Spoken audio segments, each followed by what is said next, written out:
Good to see you all, especially in these times where getting together has become more and more special through these Zoom meetings. And the opportunity to meet with a person of the caliber of Rosie Whitehouse is really very special.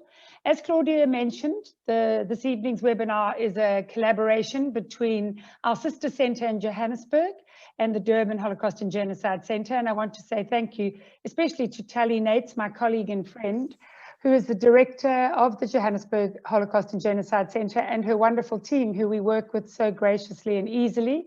And to our team in Durban for always making the technical part look seamless and easy, and make the evenings that much more enjoyable. I'm not going to take up too much time because we want to hear more from Rosie. It's a fascinating topic.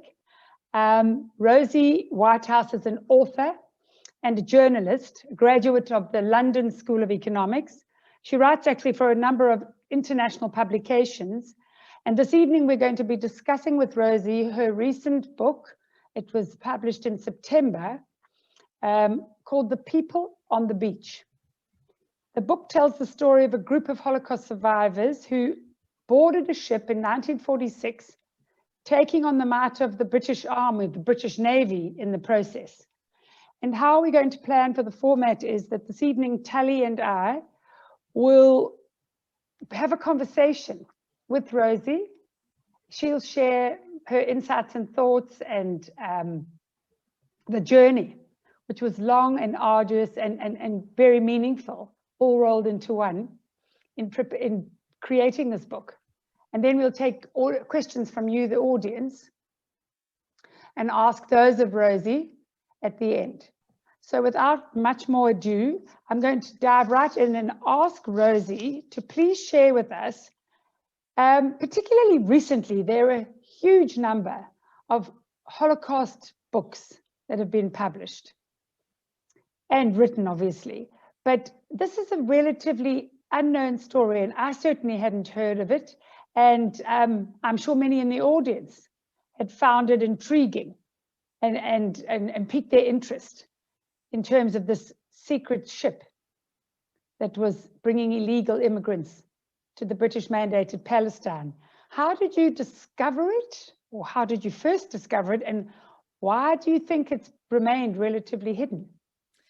Well, I stumbled across this story when I was researching a guidebook to the Italian Riviera. As you mentioned, I'm a journalist, I'm a freelance journalist. So in that capacity, I wear many hats, and one of them is being a travel writer. And I was already very interested in Italian history immediately after the cessation of hostilities. And I began typing in the names of the principal towns and putting in 1945 and 1946 afterwards. And when I typed in Savona, 1946, up came this newspaper cutting from the time, which described how in the middle of a moonlit night, over 1,000 Holocaust survivors went to the tiny port of Vardo. Now, Vardo is really a tiny port, and it's where today you catch the ferry to go to Corsica. I thought there was actually nothing going on in Vardo, and I had actually left it out of the original version of my guidebook. So how wrong can you be? Now, when I discovered this story, my natural reaction was to go down to the beach in Vardo, where I met a fisherman who remembered the boat leaving, and he described the survivors standing silently on the beach on the pebbles. And I assumed that I would go home and I would buy a book with one click on Amazon, and that would be the end of it. In fact, in the end, I had to drive thousands and thousands of miles. I had to buy hundreds of books on Amazon, and I had to write my own version of what actually happened. Now, why this story was forgotten, I think is important. I mean, I think firstly, when people began to become interested in the Holocaust in the late 1960s through the 70s and 80s, naturally the focus was on the actual Holocaust itself, and people believed that was the main part of the drama, and that's what people asked survivors about. But I think now, as we begin to widen things out, it's a natural moment to move on and say, well, what happened afterwards?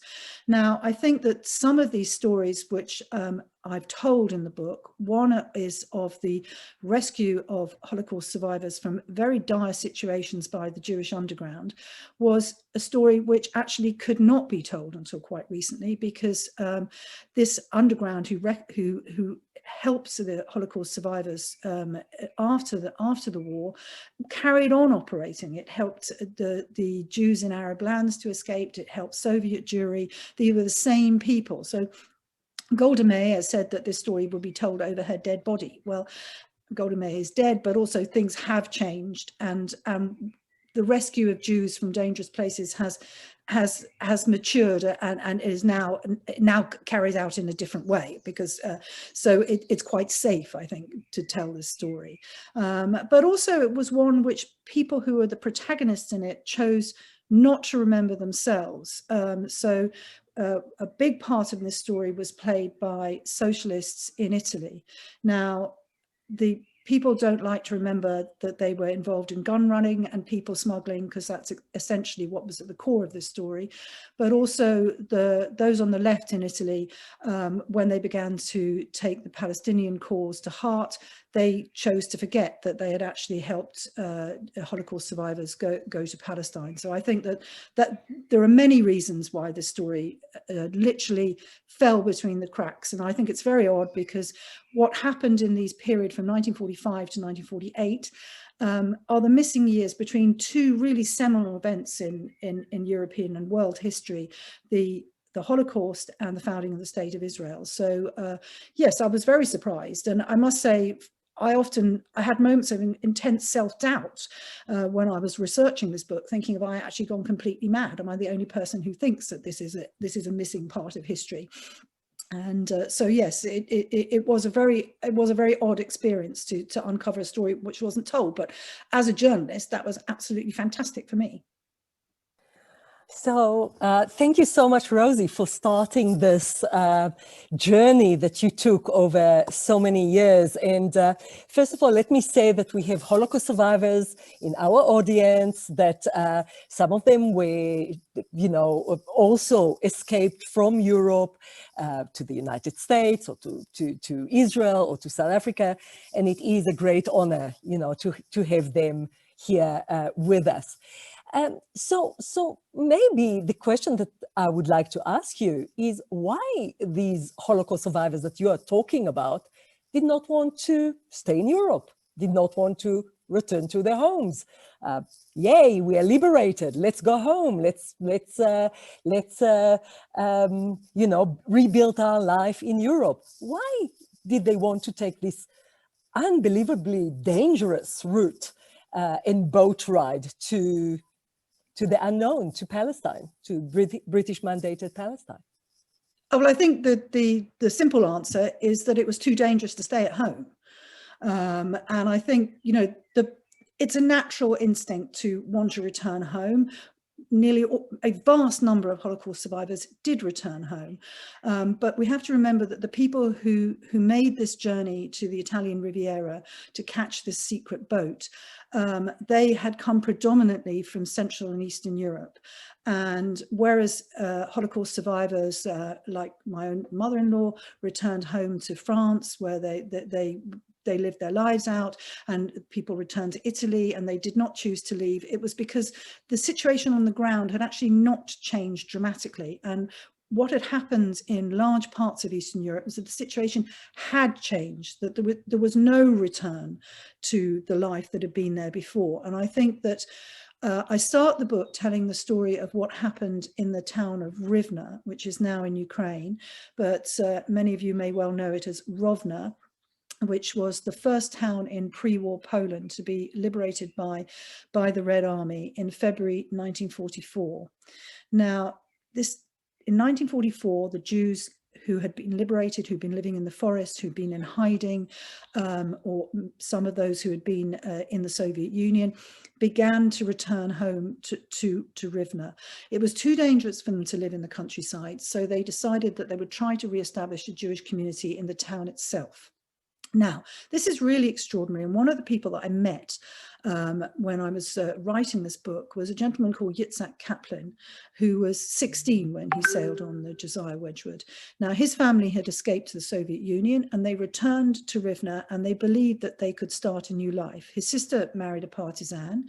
His other sister had been murdered in the Holocaust in what's known as the Second Babi Yar. Now, in Rivne, there was the most horrendous death by bullets in the Sosenki forest when 23,000 Jews were shot dead. And it's a really horrific massacre, as massacres go, because the children were separated from their parents and killed separately. And her two children were also killed in this massacre. Now, that did not stop her family thinking they could rebuild their lives in Rivne. And to me, that was a real eye-opener. And it raised the question of, well, what was going wrong here on the ground? Now, we have to remember that the war in the East was dramatically different from the war which was played out in the West. And that this was a real total war in which people were brutalized beyond degree. But also some of those tensions which were there before the war were increased, and the dynamics on the ground changed, so that we begin to see after the liberation a complete clash between Ukrainian nationalists and the Red Army in Rivne, and Poles and Jews get caught in the firing line. Now, here it's very important to see, well, to remember that Soviet policy was, at this point, if you had been a citizen of pre-war Poland, you could do what you want, you could leave. So Rivne is highly significant. It's the first town where you see the Jews are actually given a choice. Now, at first they think they're going to settle down, and it becomes a story of the partisans helping them to do that. The partisans had liberated the city with the Red Army, but as the Red Army rolled on, they stayed behind, and they began to help the survivors who were coming in. Now, this story of Jews helping Jews got back to Moscow, and at this point Stalin is turning against the Jews and becoming increasingly anti-Semitic, and that put the Jews, the survivors in Rivne, on a collision course with Stalinism, and the partisans were tipped off that if they didn't leave, that they would end up being taken to Siberia. So they decided that not only was the situation dangerous on the ground with the civil war that had erupted between the Soviets and the Ukrainians, but that actually it was impossible to set up a Jewish life again in Rivne because of Stalinism. Now, these people were really desperate. When they began to leave from Rivne, it was in the autumn of 1944. Now, in the autumn of 1944, total war is still a continent-wide event. The gas chambers at Auschwitz are in full fettle, murdering Hungarian Jewry. And so it's an incredibly dangerous moment to think that people set off. And I think that it shows you their desperation. I think also before we leave this topic, which we can come back to in questions afterwards, we have to remember that many Jews did not receive a welcome home when they returned home, and that many of the people that I interviewed for the book and the stories that were told there were ones of hostility from their neighbours. Now, this is a very important question about why neighbours had suddenly turned against why non-Jewish neighbours had turned against the Jews. And this is really a very important question if we try to understand what happened in Poland, and that the Polish elite were largely murdered by the Nazis, regardless of what nationality they were or what ethnicity they were. So Poles and Ukrainians and Jews were shot immediately. The Nazis occupied Poland. It left a largely peasant and working class community of Poles without any guidance, without any leadership. It was a largely and the Nazis encouraged them to take part in the genocide by allowing them to go into other people's houses, to take the coats of the Jews who'd been taken away. If it's winter and it's cold, you don't just leave a house with all its contents in it. And if the house is better insulated than yours, you decide to move into it. So it made people complicit in the genocide in a different way than you see, perhaps, if you look at the role of collaborationists in France.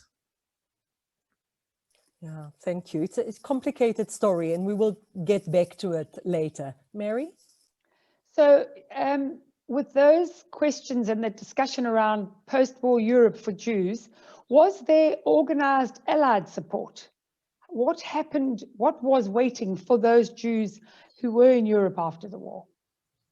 Well, I think this is a very important question to answer, because it tells you an awful lot about the response of those countries which were going to become the Allies before the war, during the rise of Nazism from 1933 onwards. And it tells you much about the response to the Holocaust, which of course people knew about what was going on. Now, if we take it, I'm sitting here in London, so I'm going to take a London example. There was much reluctance in the UK to highlight the plight of the Jews during the war, because people believed it could lead to anti-Semitism, growing anti-Semitism here in the UK, and could even people might resort to some violence. And that's an incredible thought to think about now, but you can see this in the government papers. Now, the British had themselves imposed very strict limitations on Jewish immigration to Palestine in March of 1939 in the White Paper. Now, the White Paper was one of it closed the final door through which people could escape from Europe.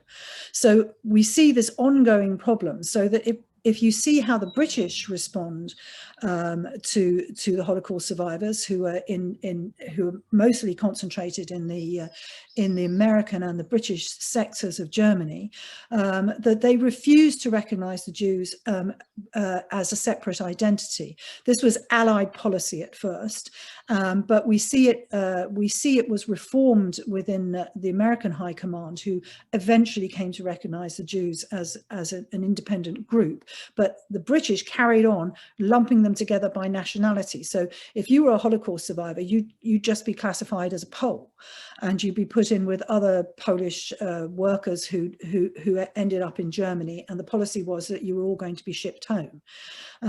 So you found very little support and help from the Allied governments. From the Red Army, we've already discussed them. Yes, individual doctors and individual members of the Red Army did try to help Holocaust survivors. They set up hospitals, but the Red Army had another job. Its job was to get to Berlin ASAP. And it was not Soviet policy to help the Jews. Again, there was no desire to recognize the Jews as a separate people. And this sounds quite extreme, but I think also, if you remember, that these were very similar policies to the ones that we saw in France. General de Gaulle refused to recognize that the Jews had a separate identity and needed to be treated in a separate way. So yes, there was very little support or help, and the only people who did help the Jews were other Jews. You see it coming from those Jews who'd been at the core of the resistance to the Nazis, the partisans. You see it in other organizations, say like the Central British Fund for German Jewry, who had organized kinder transport before the war, who then step in and help try to rescue child Holocaust survivors and bring them to the UK. But you see this in Italy. When I tell the story of what happens in Italy, it's the Italian Jewish community who are actually dusting themselves down and helping it off. I think it's very important that we recognize this, because we see this continuation of resistance, of Jewish resistance from before the Second World War, through the Second World War, and afterwards.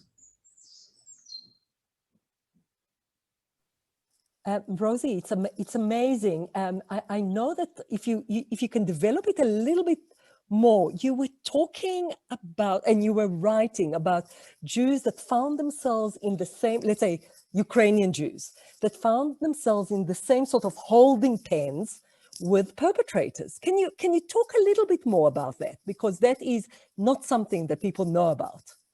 Well, in my book, I don't actually talk about the British sector, because the people who because basically it was very difficult to get out of the British sector, largely because it's in the north of Germany, and it was controlled by the British Army, who were also, it was British policy to stop survivors going to Palestine. So my book actually concentrates on those survivors who found themselves in the American sector. Now, at first, the policy was there that people would be put together. So yes, if you had come from what's now Ukraine, you would actually find yourself possibly in the same barracks, classified by nationality as someone who had been a perpetrator, someone who'd been a capo in the camp, or even somebody who'd been a camp guard who was hiding and trying to pretend that they were not. So this was a very desperate situation, to which we see this incredible character of a young 30-year-old rabbi who was a member of the American occupying forces, who actually set out to help these Jewish survivors and to campaign that they should be recognized as a separate entity. And when you see this happen in the American sector in Bavaria, it's actually one of the most crucial moments in Jewish history. It's the first time that somebody else outside says, yes, you're a nationality, we're going to recognize you as somebody different. And that's again why it's so extraordinary that this dramatic event in Jewish history has until now been brushed under the carpet. Absolutely. No, it's absolutely. My father was a Holocaust survivor, and he actually was in the American zone in one of the DP camps in next to Munich. And there is that story when you are recognized as a Jew and you are in a displaced persons camp. We take it for granted, but I don't think we can. It is something that was not taken for granted before. So maybe extend a little bit about telling us about then what happened to the Holocaust survivors who were in Europe after the war. How did they try to get out, if they wanted to get out? And that connects to your ship, to your boat, and to that story. Well, yes, it takes us back to Rivne, actually, where the partisans decided that they would leave and they went to Lublin. And at the same time as the partisans were leaving Rivne, we encounter a very important group of partisans who came from Vilnius. They were led by Abba Kovner, perhaps one of the most well-known of the partisans. He did not himself sail on the Josiah Wedgwood, but many, many, many of his colleagues did. And for exactly the same reason as the partisans in Rivne, Abba Kovner was tipped off that he would be arrested and taken to Siberia unless he left. So he had, after the liberation of Vilnius in July 1944, he had gathered in as many survivors as he possibly could into Vilnius, and he literally began to lead the people out by trying to find a route out of Europe. That was his biggest challenge. And he sent a really extraordinary woman, Ruska Korzak, out to find this route out of Europe. And she was one of the first Holocaust survivors to actually arrive in Palestine.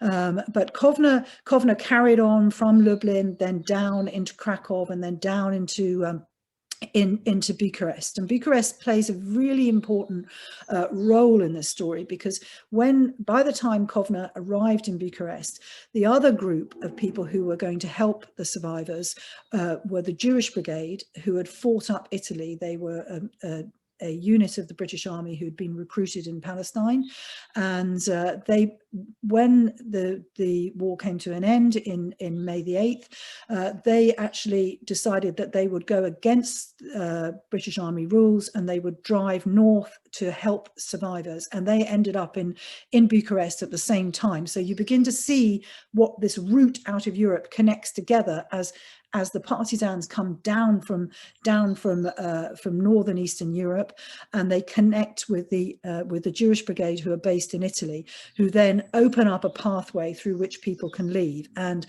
the Jewish Brigade also traveled into the American sector, where they met with Abraham Klausner, the young rabbi that I just mentioned, and Klausner became a very important conduit in helping those survivors who wanted to leave the DP camps to get out and to cross into Italy. And over 70,000 Holocaust survivors crossed into Italy, some of them walking over the Alps in the snow. This is just how desperate these people were.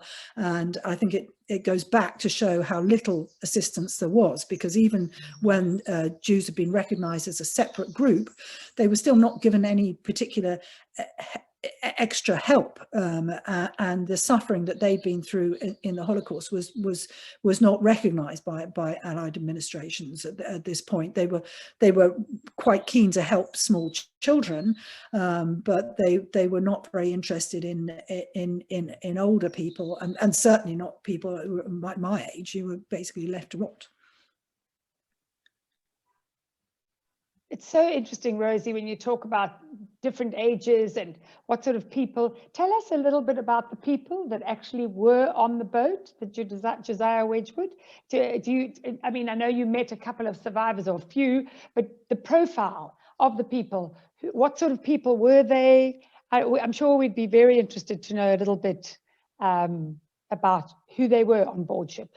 Well, firstly, let me tell you the story, because it was not a simple journey to actually find out who they were, and because obviously this was an illegal boat. It was much like the boats that come across the Mediterranean in the opposite direction today. There are no passenger lists, and fortunately for me, but unfortunately for the people on the beach, when they tried to smash through the Royal Naval blockade of Palestine, they were arrested and taken to the Atlit detention centre, and there their names were recorded. Now, you might think that was the end of my problems. No, not at all, because their names were recorded, but those weren't necessarily the names that they had when they were born, or even that they had when they left from Italy. Many of them had changed their names to Hebrew versions, and that made it extremely difficult to track down some of these people. Also, in a most bizarre thing, and I don't know why this happened, the names, there were a couple of hundred Romanian Jews who sailed on the Wedgwood, and their names were Slavicized at the Atlit detention centre. So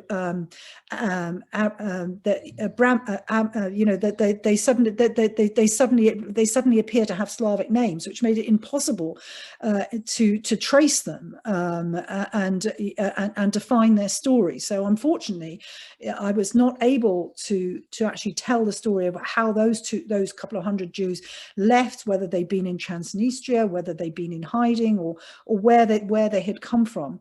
But once I had this list of names, I set out to search through them, and at the back of the book there is the list of their names exists with some small biographies. I'll show you, because in many ways the book is an ongoing piece of research. And so you can see here that these are a list of people's names, and you can see some people I don't know anything about, but other people I've got quite detailed biographies.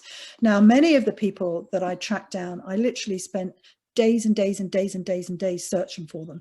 And the thing is that it was almost odd that suddenly, after, you know, literally maybe a week or 2 weeks of searching for a certain group of names, people would suddenly pop out, and I began to feel like, oh, you were hiding away from me, but you've come back. I know in reality it's something in the search engine that was helping me. Now, I don't speak Hebrew, so I think this is also a reason that this book couldn't have been written before, because we're at this sort of magical moment where we have survivors that we can talk to, but we also have technology which enables us to find their stories out. Because, you know, 7 or 8 years ago, I wouldn't have been able to use Google Translate to search for people in Hebrew and search in languages that I don't speak, read books in languages I don't speak.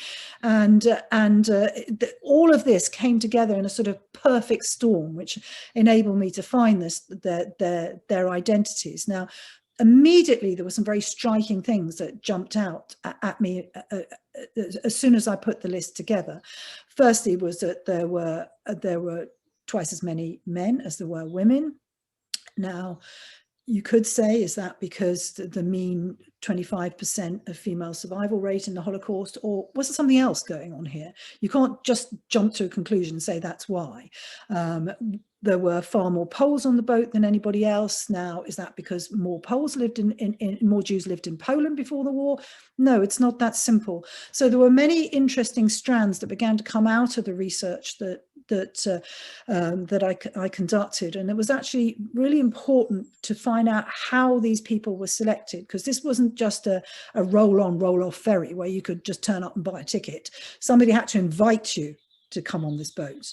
So the fact that most of the people who sailed on the boat were between the ages of 14 and 32. There were one or two people who were in their 40s, but there was nobody over the age of 50. Now, why? Now, there were a small contingent of Greek Jews who sailed on the Wedgwood. Now, I met one of these gentlemen, Moshe Hayelion, who lives now south of Tel Aviv, and he told me that they had to literally fight their way onto the boat. He was so angry about this. In the interview that I did with him, it was the only moment that he really showed anger, and he actually got up and started miming, throwing desks and chairs, which is what the Greeks did in order to get their way onto the Wedgwood. Now, why were the Greeks not being chosen to come on this boat? Well, it's because they weren't part of those youth movements, which were so important in the interwar period in Eastern Europe, and which centered on Poland. And those youth movements had become the sort of foundations of the Jewish Agency and the people who were organizing the underground from the Palestine Mandate. So they weren't particularly interested in rescuing Greek Jews. They were quite happy to leave them to fester in DP camps in Italy. Now, the other question is that many women were not selected to go on the boats because by this time, many of the young women who'd survived were pregnant. And it was, I mean, the thought of sailing on the Josiah Wedgwood for 7 days in a hammock with somebody's literally this close to you in the next hammock, and is just impossible. You couldn't put pregnant women on these ships. I mean, this is actually the Josiah Wedgwood, a model of it here behind me. And the Wedgwood was actually a Canadian corvette. And corvettes were famous for their rolling motion. So, I mean, basically, you'd have a miscarriage if you were on here, and also it wasn't suitable for elderly people. This was a really terrible journey that you had to make. The Wedgwood was lucky; the weather was very good when it sailed to Palestine, but other boats were not so lucky, and they did sink. Now, who did they want to go to Palestine? So the Jewish underground were carrying out a self-selective choice here. They wanted people. Why were there so many partisans on my boat? Well, at first I thought, oh, I'm just so lucky. I've got all these exciting people on my boat. And then I realized, no, partisans are there because they're people who know how to use guns. This is the Jewish Agency was selecting the people that they wanted to become the first Israelis at this point. So yes, I mean it's an interesting question, and it certainly has some moral questions, because you found that, you know, the DP camps in Germany existed way into the 1950s, and they were elderly people who were festering in them, not youngsters. So can you explore a little bit, how did the boat come about? Who paid for it? You know, there were many illegal aliyah bet. There was the bricha, of course, through the Alps that you spoke about. But who organized it? Who selected? Who are those people behind the scenes? Well, aliyah bet doesn't begin after the Holocaust. It was in full sail, let's put it that way, in the 1930s. And there are some quite dubious aspects of aliyah bet, in one case Eichmann is trying to pay for aliyah bet ships. I mean, that's another story. But on the whole, it was organized by Jewish communities around the world who were raising money for this. And after the war, the Jewish underground in Palestine sent, well, just before the end of the Second World War, a group of emissaries from the Jewish Agency were dropped behind enemy lines. Many of these people became key players in setting up the bricha and organizing it.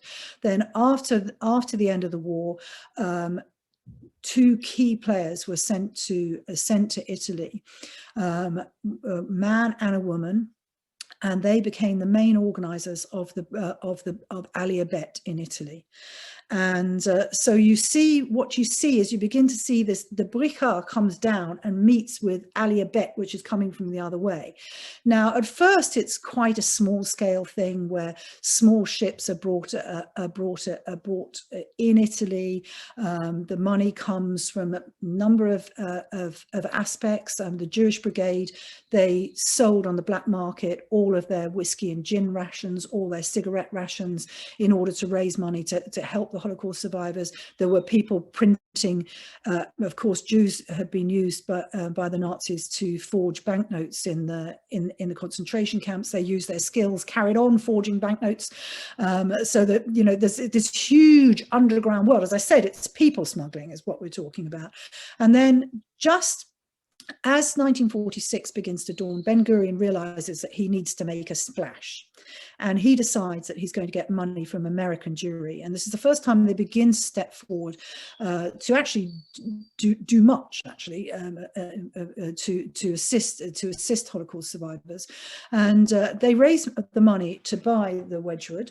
The Wedgwood was taken to New York, where it was refitted, and a crew was recruited. Now, it's unbelievable, and I think that all but one or two of the crew had never seen the sea before when they set sail. I mean, it's incredible that this thing did not sink on the way across the Atlantic. It then made its way to Italy, where the boat was kitted out in the harbour in Savona. Now, Savona is a small port quite close to Genoa. Genoa is a huge Mediterranean port, but there were far too many British spies in Genoa for the boat to go there to be fitted out. And it was taken to Savona, which was a stronghold of the left. And everybody said it was a banana boat. But as anybody knows, we know that bananas don't travel the world in hammocks. They travel the world hanging up. So the boat was kitted out secretly. It was then sailed down the coast to test it out, and it was then sailed to Vado. And at this point, the Aliyah organizers in Italy had began to gather the people together in very different DP camps, and to bring them in actually British Army trucks, which had been taken by the Jewish Brigade to the boat. And I think that actually, because it's Passover now as we speak, I think it would be very nice to tell quite a dramatic Passover story, which happened just before the Wedgwood set sail, and some of the people who sailed on the Wedgwood were part of this drama. That it wasn't just when the survivors tried to smash through the Royal Navy blockade of Palestine that they encountered the British. They encountered them in Italy, and the boat before the Wedgwood was due to sail from the harbour in La Spezia. Now, La Spezia is one of the most beautiful harbours in Europe. It's famous because Byron swam across it, but it was also the home of the Italian Navy. Now, La Spezia was another left-wing stronghold in those days, and that's why this particular boat was due to sail from there. And the survivors were being brought down from further north from a DP camp, and the Italian police from La Spezia thought that they were fascists who were being moved illegally out, because we must remember that while we've got Aliyah, we've also got, along these same lines, these rat lines, out are coming Nazis and fascists who are escaping through the same port. So you could be a Holocaust survivor sitting having a coffee in an Italian cafe, and the man sitting next to you could be on a Nazi escape route. It's actually really bizarre. So the Italian police think that they're catching a whole bunch of fascists, and it's too late when they realize that they're Holocaust survivors, because the British arrive, and the British blockade this boat in the harbour.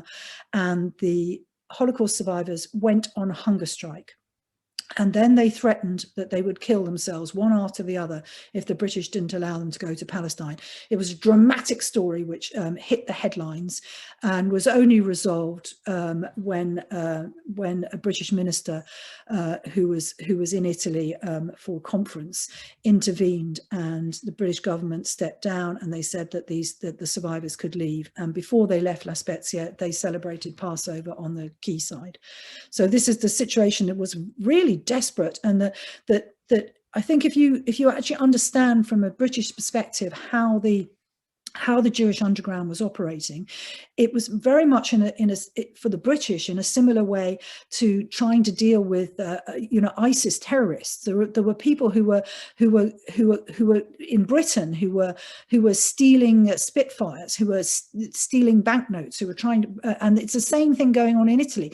And so, the might of the British Empire is frustrated by this underground movement. And don't forget that in many ways, the British had right to be angry. I mean, the Jewish underground did plant a bomb at the embassy in Rome. So it was a very tense situation indeed.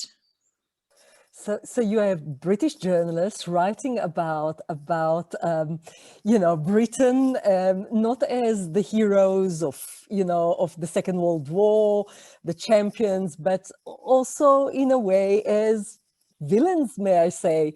And one of the stories, of course, is that the ship encounters the British Navy, and what happens? What happens when the British Navy and the British might encounters a ship of Holocaust survivors? Well, actually, I found was very, very interesting, is that in all the accounts that I read of those people who are no longer with us, and then the interviews I did with the survivors who sailed on the Wedgwood, I asked all of them, did anybody tell you that the British Navy was likely to board the boat? And everybody said no.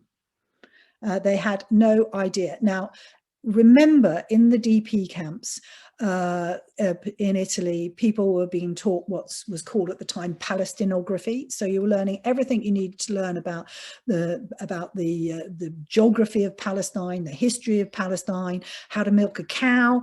But the really massive news story had been going on for almost 10 years, and that was the British were trying to stop Jews from Europe settling in the Palestine Mandate.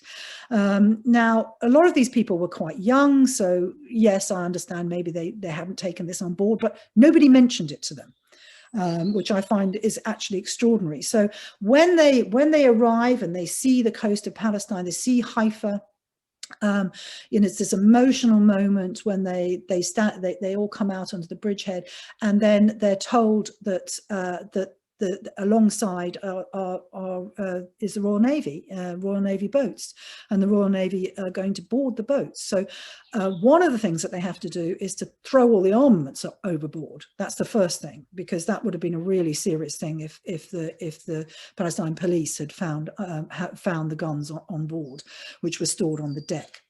And then they were instructed not to fight back.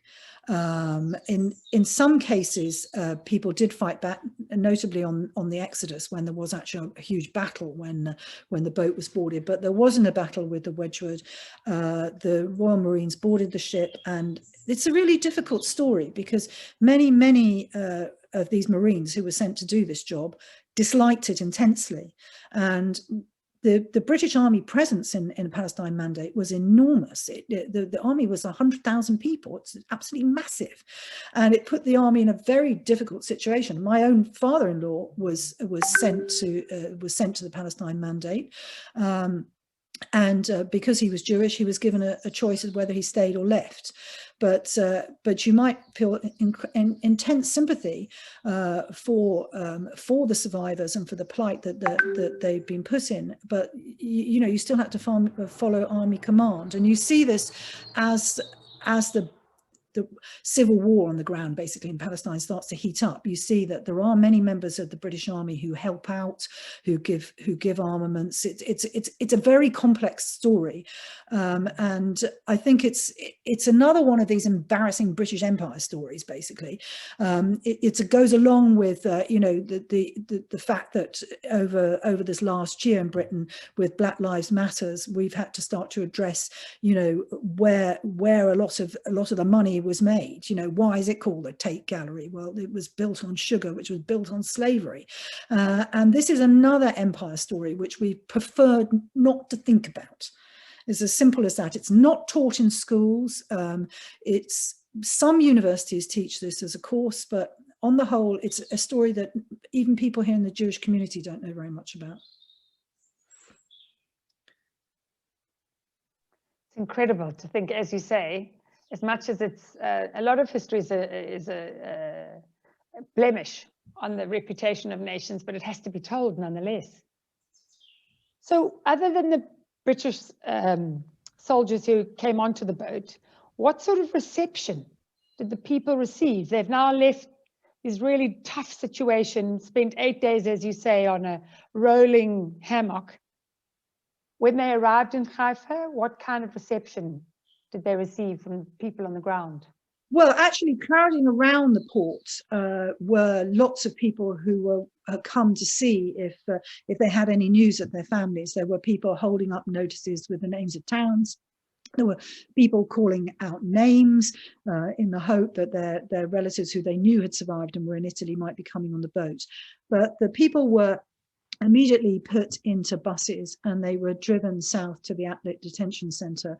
Those of you who've seen the Atlit detention centre can just imagine how your heart must have sunk, because it has wooden watchtowers which are almost identical to those in Majdanek concentration camp. So it was, for some people, it was a real shock and horror to suddenly arrive in Atlit. Now, again, why nobody told them about Atlit? Well, that's a good question, because Atlit had been functioning since the 1930s. This wasn't a new institution. And so people were very shocked. It was also, the conditions were really appalling, because the Black Saturday had just happened, which was a moment when the British Army swept down and arrested many members of the Jewish underground. And so the camp was completely overflowing. Tension was really running high. So conditions were really bad in Atlit at this point. Although, on the other hand, we mustn't make too much drama of it, because when you listen to survivors talking about it and you talk to them about their experiences, you know, it was the first time that they'd ever eaten a banana, that they'd ever eaten, you know, there was actually these extraordinary things. And then it's also interesting about how long you got to stay in Atlit.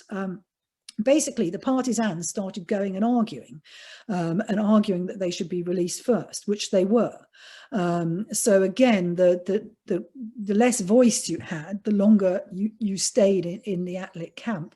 But one of the really shocking stories that I listened to was of a survivor who had survived the Warsaw Ghetto, the Warsaw Uprising, and had fallen in love during this period. And he and his wife had travelled on the Wedgwood, and he happened to get released before she did, because he was accidentally standing next to a partisan when he was given a pass to leave.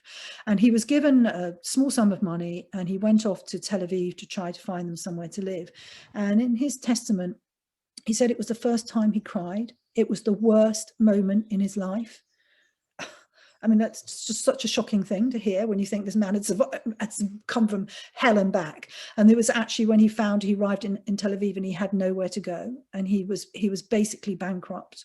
And he was going to have to start all over again. I mean, I previously mentioned Moshe Leon, who later built a career in the IDF and became, a leading light at Yad Vashem. But when he arrived in Tel Aviv with his wife, who was Romanian, who he met in Italy, he built them a shack to live in, because there was nobody to help him, because he was, again, not a member of any kind of youth organization. And he lived in a shack. And when I interviewed him he lives in Bat Yam, and he lives in a very nice flat now. I think it's on the 14th floor, if I remember rightly. And as I was interviewing him, the evening was falling, and out of the window I could see the lights of Tel Aviv twinkling in the distance. And as he told me the story of what had happened to him and his wife. That's really terrible. Rosie, I told you that my uncle, I have a personal story. My uncle was a survivor of 4 or 5 concentration camps from Poland. He was one of the organizers in the Bricha through the Alps, and he managed to go on another ship, another illegal boat. It's called the Af Al Pichen. It only sailed in 1947, but by then the British sent him to Cyprus. So he was not even in Atlit. So, you know, those horrific stories of imprisonment and again and again. Can you maybe finally, as we're coming to an end of this part, Share with us some of the stories of the survivors that you interviewed. How did they settle? Did they build their families? How did they tell you about their life after? Well, actually, just because you mentioned Cyprus, I will say that it was the arrival of the Josiah Wedgwood, which sent a rocket up the British pants, basically. And that, because it was the biggest ship that had tried to smash through the blockade. And it was after the Wedgwood's arrival that it was decided that people were being interned in Cyprus. So although the Wedgwood is a little known boat, it actually played a very important role. Yes, well, one thing that I think is quite funny is that, of course, the survivors, many of them had spent a year in Italy. Now, I mean, I may be biased. I love Italy, but you know, and they had been in, you know, in some of the most beautiful places in the world. There were 100 young child Holocaust, well, teenagers, survivors whose story I uncovered, who were cared for in a villa in Fiesole. Now, Fiesole is where a room with a view is set, and this villa in which they lived had the most spectacular view of Florence, and they had been greeted with great sympathy and help by the Italians. Whenever you speak to survivors, they all spoke Italian by this point, and they when you start to ask them what it was like in Italy, they'll go amore, civilizzazione, and they'll start bursting into and they want to speak in Italian, which is okay, but they were taken by, it was a real moment when they put their lives back together. I mentioned that the Moshe Haeleon met his wife in a DP camp in Italy. Many of them fell in love. This was when they began to get their strength back. So more than one of them told me that when they arrived in Palestine, they were a bit like, it doesn't exactly look much like Italy. So they actually thought the Promised Land would look more like the Italian Riviera, I think, which was, upset many of them. But also, they were actually treated fairly brutally, you might say, really, in retrospect, when you think about how we aim and how the aims of international organizations in treating particularly young traumatized survivors today, is that many of them were recruited in the army, and they fought in the vital battles of 1948. They fought in Latran. They were in these key battles, and you know, it's again quite a moral question about, I mean, it was one that the Jewish Agency were well aware of. Ben Gurion was well aware of these issues, but in fact they were caught between a rock and a hard place, and they had no choice, I think. I mean, they were also separated up. The fact that this group of 100 that I was talking about had spent an entire year together, becoming a very close-knit group, was largely ignored, and they were sent to different kibbutz. Now, it's when they got to kibbutz that a lot of problems began to come about, because, you know, they didn't understand kibbutz life. They didn't understand that why one person had curtains, why one person had a bedside table, and they thought that they were being treated in a very hard done by fashion, because they got the barest essentials. But that was the way of kibbutz living. You had to earn your curtains and your side table by the amount of years that you've been living in the kibbutz. And so there was a lot of misunderstanding, and there were issues in settling for some people. Some people really just could not cope with the constant war. And they left, and they were advised by psychologists to go to calmer places. Others found relatives, and even though they really intended to stay in was then Israel, and they felt committed to the country, it was actually the pull of family was much stronger.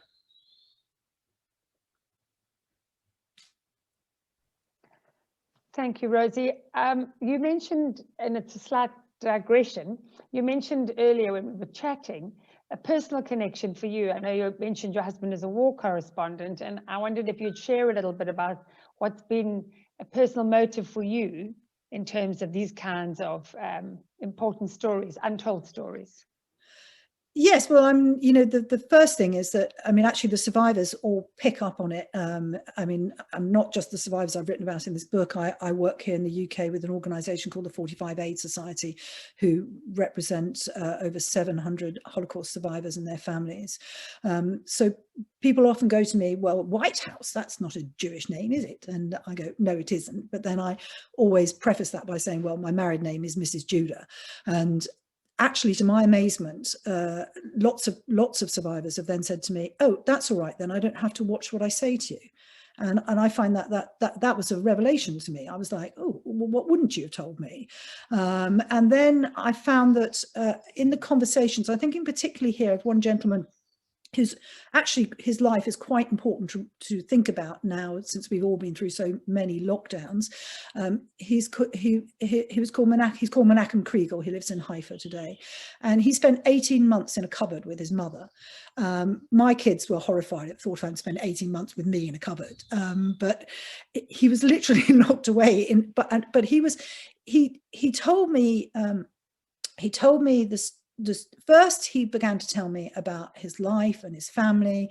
They came from the Ukrainian city of Bukach, and then we began chatting on a Tuesday afternoon for about 2 hours over a number of weeks. And then one day he said to me, well, tell me something about yourself. And I told him that I spent most of my working life in Eastern Europe and Southeastern Europe, and that my husband had covered most of the wars and the fighting in the Balkans and in Ukraine. And he said, because he asked me, how do you know Ukraine? How come you've been to all these places? And so I explained to him. And then the next week he said to me, right, because you understand the situation on the ground in Ukraine, I'm going to tell you something that I don't normally tell people, because people tell me I'm an idiot and I'm making it up. And he told me that he was the cupboard that he hid in belonged to a Ukrainian nationalist, one of the key local banderists who supported Stepan Bandera, and she hid him in a cupboard. And that after the fall of the Soviet Union, he went back to the village where he'd been hidden with, literally, he said, suitcases of money to give her. And he discovered that she'd been killed in a shootout with the KGB in the 1950s. So this was actually a really extraordinary story, and I think it goes to show that there is no black and white in these stories. It's very complicated, and I think it also shows you how these fault lines still carry on when you within Ukraine itself, and have fed into the current conflict. But I think was another thing behind the work that what drove me on, because when I discovered the story of the people on the beach, it was my decision to carry on, to put my own time and money into researching the book. I didn't get any grants. You know, somebody once asked me if I had a team of research assistants. I almost fell off my chair because I don't actually even have a desk. And so it was, I put all my effort into myself to find the story. And particularly for me, going to Poland was much of a personal journey of discovery. My father was a surgeon here in London, and he had two very close friends who worked with him at the hospital. They were both from Poland. One was Jewish and one was not, and they were best friends. Now, both of their wives had been in Auschwitz. The Jewish lady had lost her first husband and her children in Auschwitz, and the non-Jewish lady had been medically experimented on by Dr. Mengele. Now, one of the things that my father did was that he used to try to ease the suffering that she felt from scar tissue, and he operated on a lot of survivors who'd been brutally operated on by Dr. Mengele. So literally, my father's hand went where Mengele's hand went, which was meant that from a very small age, being a journalist, I was always fascinated with what he'd been doing in the operating theatre. I liked these gruesome tales, and so I became aware of the Holocaust very early on. These two couples, as a result of what had happened during the war, had no children. And they were always in our house. They were also incredibly vocal. They never stopped talking about the Holocaust. They were that kind of person, but they were best of friends. And now in the 1970s, I my father started to travel to Poland for work as part of sort of cultural exchange at the university, and we started to go with him. So I found it extraordinary when I first went to Krakow, for example, and somebody decided they were going to show us the former Jewish part of Krakow, which was in those days a deserted place, and they were very much like, shh, you know, you would just walk through it, but don't say anything. And I was like, well, what is going on here? Why is everybody in my house always talking about the Holocaust? Whereas you go to Poland and it's a no-no topic. So much of what I wanted to find out when I did this journey around Poland was to try to find out what had changed, what was different from the friendship that I had seen between these two couples, and what had changed on the ground. So there was very much a personal drive for me to find out. It wasn't just simply because you know, my husband's family have a Holocaust story, a backdrop story in it. It was, you know, in fact, as my youngest daughter said, you probably would have written this book even if you never met Daddy, which I think is probably true. Amazing. What a journey, Rosie, and what an incredible opportunity for us to hear about this extraordinary book. The People on the Beach is available on Kindle. It's also available through Amazon. Regrettably, it's not available in hardcover in South Africa, but those of you who are listening and participating from around the world in other centers, I'm sure you will be able to get hold of it in your local bookstore. And I hope that we will do in South Africa as well. But in the meantime, Kindle and Amazon. It's been an absolute treat. And thank you so much for agreeing to take some questions. So before we say goodbye, can we delve into those, please? There's been a couple of comments. I just wanted to mention, I don't know, it's M van Praag. I don't know if it's a male or female, but I just wanted to mention that quite a few comments he or she has mentioned about, you were talking about in Poland before, when the Jews had been deported and people's homes were taken, he or she mentions that houses were taken and that prayer shawls were used as dining room tablecloths. And so just making a lot of comments and observations about what went on at that time with, you know, property that had been stolen from people who had disappeared, so to speak. Michael Benish is asking, why did the British let the boat leave the harbour in Italy, knowing that it was going to the mandated Palestine, and only to stop the ship as it tried to enter? Did it have permission? Can you just give us some more clarity on that? Well, the thing is that the British, they did try to stop these boats. They had the Navy cruising around all over the Mediterranean. As I told you in the story of the La Spezia affair, that they did manage to blockade that boat, and that was the whole point of the boat arriving at 2 o'clock in the morning when the British wouldn't be there. There was almost a cock up on the Wedgwood because the Italian police turned up just as it was about to sail, and it looked like we were going to have a second La Spezia affair. But it just so happened that due to sail on the boat was an American journalist who pulled out his White House press accreditation, and as a result, the Italian policeman took him into Savona to question him in the police station, which meant there was a moment when the police were looking the other way, that the survivors on the boat and the members of the underground who were on the boat with them, that they literally took an axe and they cut the rope, and many of the survivors literally did this when the ones who saw it. It was like cutting the umbilical cord. So the British didn't know what they were doing. Now, also, it was disguised as a banana boat. The people were not allowed up on the deck because the RAF were looking for boats like this. So that was one of the reasons the conditions were so bad, was that you couldn't come up for a breath of fresh air. You had to stay below in this really stinking rolling boat. You can just imagine what it was like. And so, yes, the British eventually tracked it down. So there was an idea, there was a plan, if the British hadn't tracked it down, that they would try to run it onto the beach at Bat Yam. But basically, the British stormed out and caught them. So yes, the British were doing absolutely everything they could. As I said, it was too dangerous for the boat to be fitted out in Genoa because I don't know if any of you know Genoa, but the harbour in Genoa was at this point surrounded by a very large wall, and the British agents were on the roofs of all the buildings that surrounded it with their binoculars, looking for illegal activity. So they were doing absolutely everything they could to stop it. It's just that, the mighty British Empire couldn't stop the Wedgwood, really. Incredible. How many, Maureen Kaminsky, who's a member of the Durban Holocaust and Genocide Centre team, is asking how many of the survivors who sailed on the Wedgwood are still alive today?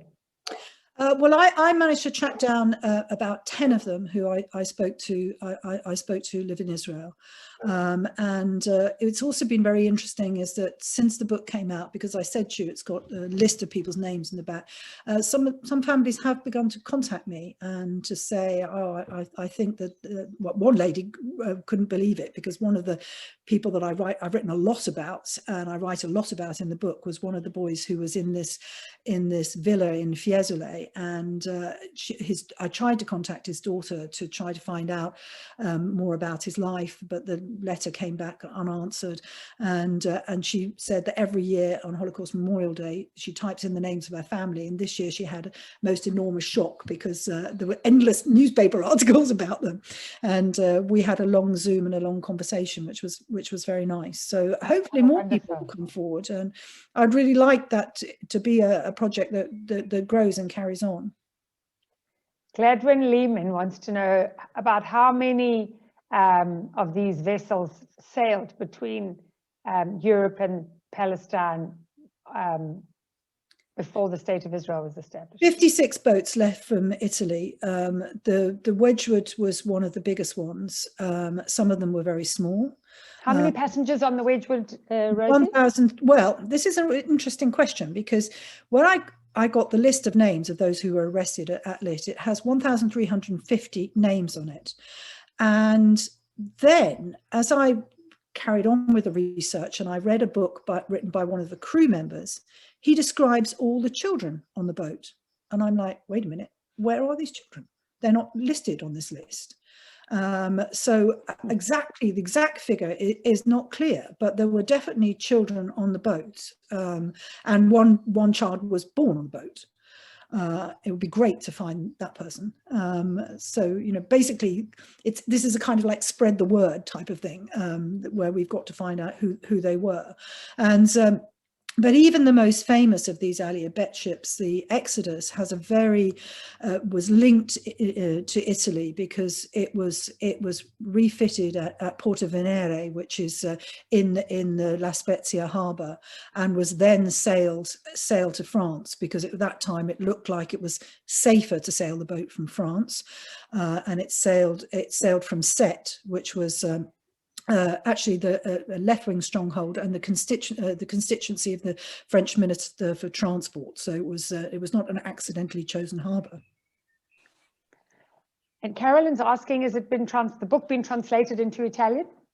It is currently being translated into Italian, yes, and so it should be out next year, and so that would be really exciting, because we're going to organise a big event in Fiesole. Hopefully we can with COVID, but organise a big commemoration event at the Villa Bencista, which is in Fiesole, where the people who own the hotel now owned the hotel while the boys were there, and the elderly gentleman who's the owner remembers them when they arrived, and so yes, it will be a very moving event. Oh wow, that sounds amazing.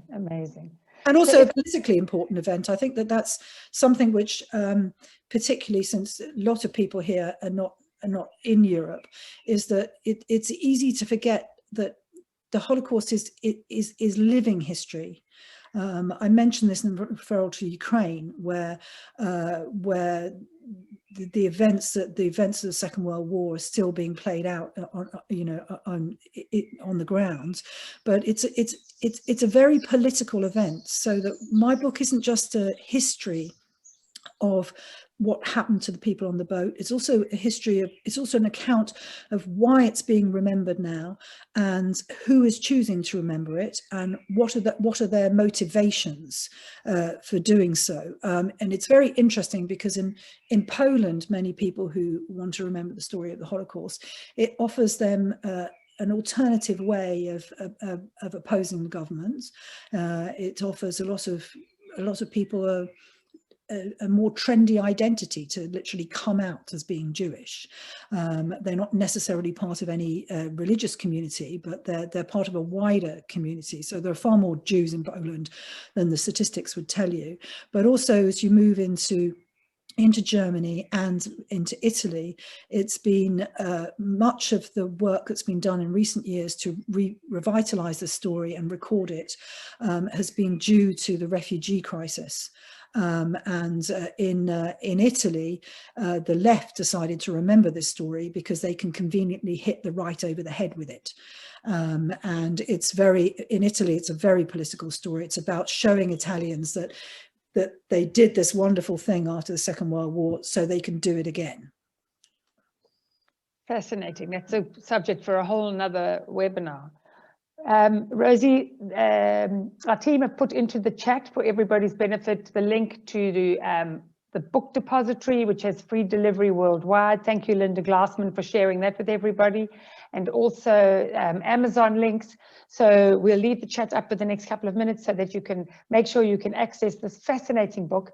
It's been an extraordinary journey. And I'm so thrilled, and I'm sure we all are, that this story has come to light and it's opened up a really important conversation about post-war, what happened to the survivors. It's a conversation that we haven't had a lot of opportunity to explore. So thank you very, very much. Thank you for a lovely evening, and thank you everybody for joining us. As I said, to Holocaust survivors, to Pinchas Gutte in particular from Toronto, very special to always have you with us on our webinars. Oh, hi. I know Pinchas. I'm one of the boys from the 45A Society. Yes, my daughter came to visit you when we were putting together the ASCOT project. So hi, it's nice. Right. Yeah, that's hi. right. How wonderful to have you here. How special, and introduce you to everybody in the audience. Pinchas lived in Cape Town for 28 years before he went to live in Canada. And Pinchas is a star for many, many reasons, not the least of which is the first hologram that will be and is already in Holocaust centers. You can ask Pinchas questions even when he's at home in Toronto.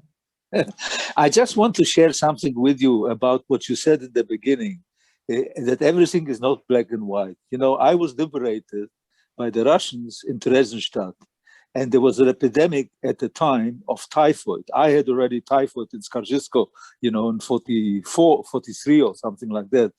But they brought a field hospital with nurses and doctors. They did everything possible to try and save. Some of them actually died by treating the others, by catching this typhoid. So they did a fantastic job, which just shows that, you know, it depends where you were and what happened. But in Theresienstadt, the Russian army did everything in their power, and they recognized us immediately as being in trouble.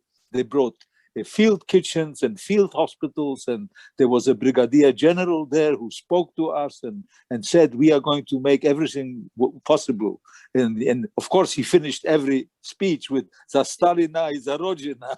that goes without saying. I remember this very, very well. But I think what's interesting about that you say that is that I've been doing a lot of work on one of the hostels that your group of boys were cared for here, the one in Loughton, and I read a very amusing story about how the members of the Central British Fund could not understand why in the dining room the boys kept putting up a large picture of Stalin, and they had to be pressurized to take it down. So yes, I think this is really, really important. But also it's interesting in your group, which I've been doing a lot of research on over the last year with the 45 Aid, it's interesting how you see from your group where the Russians are being so positive and helping you to, by the time the fourth group arrives in June of 1946, it's really a rescue of Jews who had returned to the Carpathians and were now faced with being locked behind the Iron Curtain. So the story is very nuanced. Yeah, that's quite right, and that's right. So things, and you know, when we were asked in Theresienstadt where we wanted to go, I still have this document because each one was issued with a document, and desired destination Palestina. We have it in English and in Czech, and I can't remember what the third is, but I have got a document which was issued, a document giving your name and everything. Desired destination, all the boys, although we went to Windermere, we went to England with the RAF, but in actual fact, we never even thought of going back to where we came from. There was nothing there to go back to. And we all wanted. A lot of you thought that you would get to Palestine more quickly by coming to the UK. And and eventually I did do that. So there you are. Anyway, it was wonderful to listening to you, and that book is really fantastic, and I'm looking forward to reading it. Great. Well, thank you so much. Let me know what you think. Stay in touch. Will. Wonderful to have you with us, Pinchas. We'll see you and all of the rest of the audience next time. Thank you so much for joining us.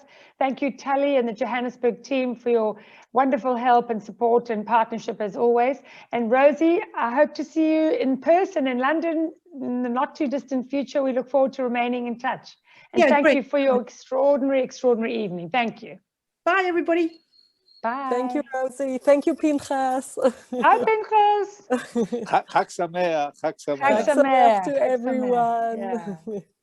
Wonderful. And a blessed Easter to everybody. Bye-bye. Thank you.